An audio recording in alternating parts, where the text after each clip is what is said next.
ಭಾರತ ಪಾಕ್ನ ಎಲ್ಒಸಿಯಲ್ಲಿ ಪಾಕ್ನಿಂದ ಗುಂಡಿನ ಚಕಮಕಿ ನಡೆದಿದೆ. ಎಲ್ಒಸಿಯಲ್ಲಿ ಪಾಕ್ಗೆ ದಿಟ್ಟ ಉತ್ತರವನ್ನ ಕೊಡ್ತಿದೆ.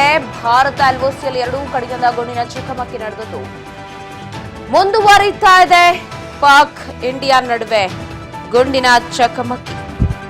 ರಾಜನಾಥ್ ಸಿಂಗ್ ಚರ್ಚೆ ಮಾಡ್ತಾ ಇದ್ದಾರೆ ಪ್ರಧಾನಿ ಜೊತೆಗೆ. ಗುಂಡಿನ ಚಕಮಕಿ ನಡೆದಿರುವ ಬೆನ್ನಲ್ಲೇ ಮಹತ್ವದ ಚರ್ಚೆಗೆ ಮುಂದಾಗಿದ್ದಾರೆ. ಲೈನ್ ಆಫ್ ಕಂಟ್ರೋಲ್ನಲ್ಲಿ ಎಲ್ಒಸಿನಲ್ಲಿ ನಡೀತಾ ಇರುವಂತಹ ಗುಂಡಿನ ಚಕಮಕಿ.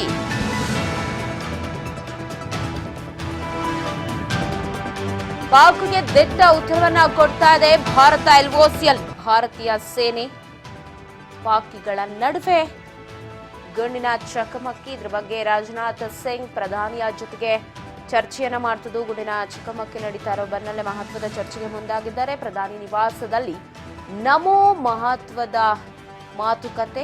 ರಾಜನಾಥ್ ಸಿಂಗ್ ಜೊತೆಗೆ ಸುಮಾರು 40ರಿಂದ 45 ನಿಮಿಷಗಳ ಕಾಲ ಈ ಒಂದು ಮಾತುಕತೆ ನಡೆದಿದೆಯಂತೆ.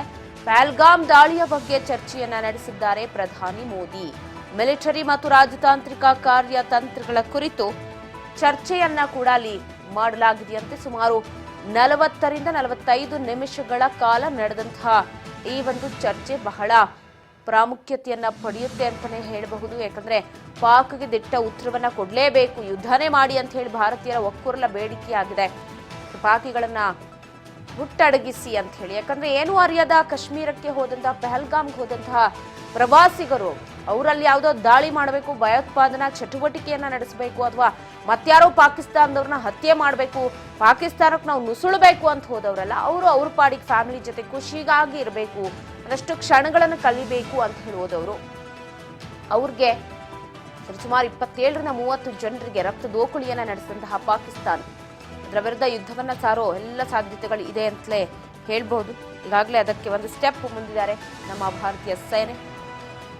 ಗುಂಡಿನ ಚಕಮಕಿ ನಡೀತಾ ಇದೆ. ಈಗಾಗಲೇ ಉಗ್ರರ ಮನೆಗಳ ನೆಲಸಮವಾಗಿದೆ.